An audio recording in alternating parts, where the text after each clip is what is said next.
Good morning, everyone. Welcome. I wasn't sure if it was recording. Sorry. Welcome to our first official day of digital learning. I was trying to squeeze in the rest of the chapter before the 15-minute cutoff yesterday, so I'll reread that last page for you. Gregor had assumed the Underland would send him with a lot of soldiers, trained soldiers. The line pounded in his brain. Gregor began to get a very bad feeling. "Oh, man," he said. "You mean there's this giant white rat, and you guys expect me to, by myself? You mean I'm supposed to?"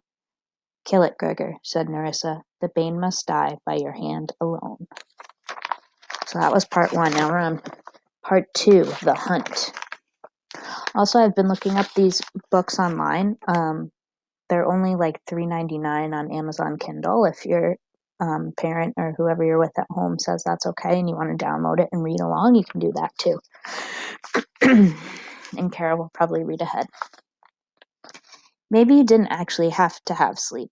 Maybe it was something people got used to having and thought they needed, but they could really get by without. Gregor hoped so, because despite his complete state of exhaustion, he'd just spent the night without a wink of it. Mostly, he'd been trying to imagine the big white rat he was supposed to kill by himself, a rat much larger and presumably stronger than Rip Red. So Gregor figured that Bane was at least twice as tall as he was and probably weighed, 9 or 10 times as much. Who cared if Gregor could hit a bunch of blood balls? This thing would squash him like a fly. Of course, Vicus hadn't gone into any detail about it, the same way he never really spent much time dwelling on the fact that 4 of the 12 questers would be dead when the prophecy of Grey was fulfilled. He had a way of sidestepping issues he thought Gregor couldn't handle. How long would Vicus have put off telling him he had to kill the Bane alone? As long as possible. Gregor pictured himself gaping in terror at the salivating white giant while Vicus tapped him on the shoulder and said in an upbeat voice, "Oh, yes, and by the way, according to Sandwich, you have to kill him single-handedly. Off you go." Gregor remembered when he was standing in Central Park barely over a day ago and how his biggest worry had been if they were going to afford Christmas presents. Nothing like one of Sandwich's prophecies to put your whole world in perspective. He shifted his chin to the other hand and tried to focus on the babble of voices around the stone table. Vicus had called a council meeting to discuss his journey to find and kill the Bane.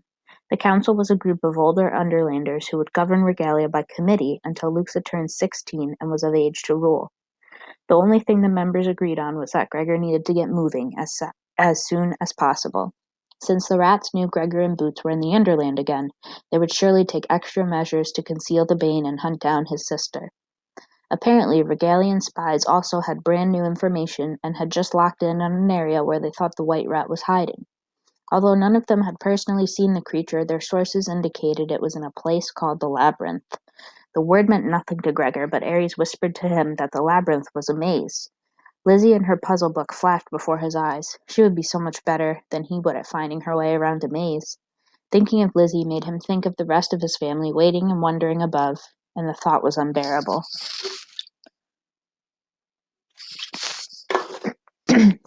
"Yeah, let's get going. The sooner the better," Gregor said, and everyone looked at him in surprise, since it was the first thing he'd said all morning and the council was currently talking about which way to travel to the labyrinth. Although they examined several options, every route just went through the web of underland tunnels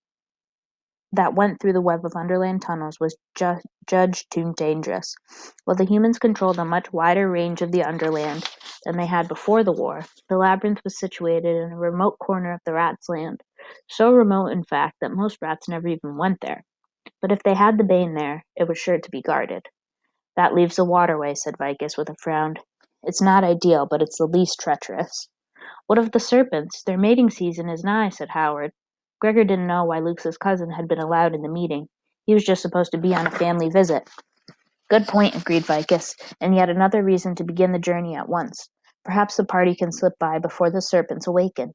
Yippee, serpents, Gregor thought, and he remembered a 20-foot spiked tail he'd seen flipping out of the waterway when Ares was flying him home. He wondered what was attached to that tail. "Now, Gregor, there is something we need to address," said Vicus. "It is the opinion of the council that Boots should remain under guard in Regalia while you pursue the Bane." Gregor had anticipated this was coming. It would be terribly dangerous taking Boots on another Underland trip, but how could he leave her here when he had seen Rip Red and Twitch Tip get into the area so easily? Surely Rip Red was extra smart, but none of the rats seemed dumb. He and Boots would stay together, like his mom always told them to. She's coming with me or I can't go. End of discussion, said Gregor. He knew this sounded uppity, but at this point he was too tired to care. There was a pause in which everyone glanced around, acknowledging that this had been out of line. But what were they going to do? Vicus sent him off to prepare for the journey. He went to the museum to look for some light sources. The museum was full of stuff that had fallen from Gregor's world. There were a lot of cool, really old things, like a wheel from a horse-drawn carriage, an actual quiver still filled with arrows, a silver mug. Winnie, get out of the kitchen. Sorry, my dogs are really being a pain. A silver mug, a cuckoo clock, a top hat. More recent items, like wallets, jewelry, and watches, were neatly laid out in rows. There were lots of good flashlights, probably because anyone who had been in the tunnels below New York City would have needed one. Gregor selected 4 and dug out a lot of batteries. A couple of life jackets caught his eye, and he took those too. The last time they'd been traveling through stone tunnels. This time they guessed they would be flying over the waterway. Boots was too little to know how to swim. He added to his supplies a roll of duct tape and a couple of candy bars that didn't seem too stale. As he was leaving, he saw their regular clothes folded in 2 neat stacks by the door. Vicus must have said it was okay to keep them. Gregor didn't care what they smelled like. He was going to wear his boots. When he went to the nursery to collect Boots, we have a special guest coming to say hi. You gotta let me read now. Yep, you gotta get down. Thank you.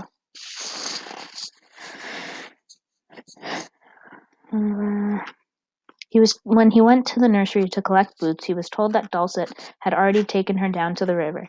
That was to be their departure point. Gregor thought that made sense, since flying down the river had to be the quickest way to get to the waterway. When he reached the docks, he saw a team of Underlanders loading up 2 boats that were suspended by ropes at dock level above the river. There were long, narrow vessels that reminded him of the boats he'd seen in the museum back home, boats Native Americans had used hundreds of years ago. But secured to the bottom of each was a large gray triangular fin, a real fish fin that must have come off a whopper of a swordfish or something. Strapped along the sides of the boats were more fins that could be extended and retracted horizontally as needed.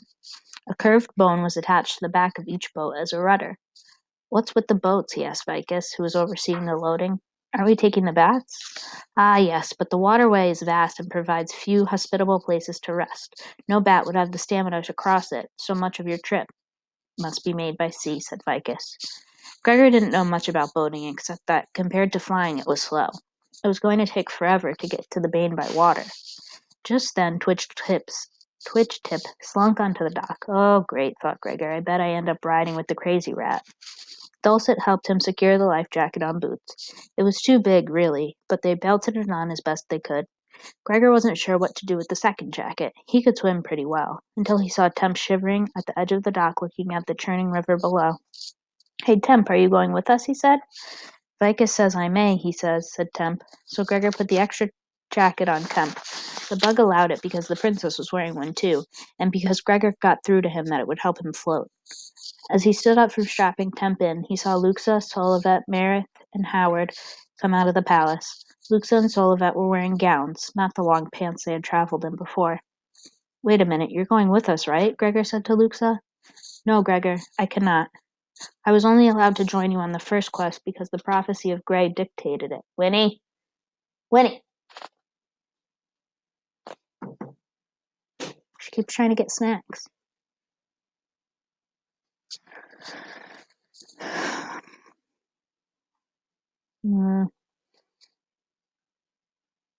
This has been deemed too unnecessarily dangerous for a queen, Luxa said, glancing at Vicus. Gregor thought she could have at least put up an argument. Maybe even Luxa wasn't keen on chasing down the Bane. It made him kind of mad, though. So who's going then? Asked Gregor. Well, first you should know that we had no lack of volunteers, Vicus said, as if to reassure Gregor that this was going to be a guaranteed good time. But the openings are very limited. Beside yourself, Aries, Boots, Temp, and Twitch Tip, we will be sending Merith and Howard and their flyers. Howard, said Gregor. He liked Merith a lot, but he didn't want Lux's cousin going along. Howard was part of the Font crowd, and who knew if he'd ever seen a rat, besides the dead one on the beach. Apart from being a most excellent fighter, he is well versed in the ways of water travel, said Solivet. We are fortunate his visit coincided with yours. Mm-hmm, said Gregor. So Ripred's not coming either? Nobody made him feel safer than Ripred, when he wasn't wondering if the rat would kill him. He left this morning for the Deadlands, said Vicus. Oh, I see the boats are loaded. We had best get you on your way. Ares landed beside them. The river is too hazardous. We will fly to the waterway and board the boats. Glad you're coming anyway, Gregor muttered, shooting a resentful look at Luxa while he was still at it. Vicus. He climbed on Ares' back. Dulcet handed Boots up to him with a slight sound of exertion. Oh, Boots, you've been growing so well. I big girl. I ride bat, Boots squealed in delight, bouncing in front of Gregor.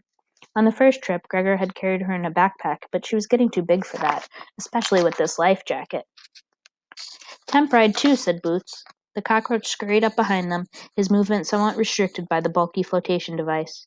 Twitch Tip slid into one of the big boats and flattened herself in the middle. Her nose poked over the side, trying to catch the breeze that blew up the river. Gregor felt a twinge of sympathy for the rat. She might be the only one more miserable about this journey than he was. Teams of bats lifted the two loaded boats by rope loops and started down the river. As Ares took off after them, Gregor wrapped his arms tightly around Boots. He was becoming familiar with the journey now, the fading lights of Regalia, the glimmer as they passed the crystal-walled beach where he had his first encounter with the rats, and finally the wide-open expanse of the waterway. They flew a few miles over the waterway before teams of bats lowered their boats into the water and took off. Howard's bat landed on the boat with Twitch Tip. Ares settled in the second boat, as did Marith's bat. This is Andromeda. She's my bond, Marith said, touching his hand to the wing of the gold and black speckled bat. Gregor remembered Marith had been riding her during the fight back on the Crystal Beach. She'd been so badly injured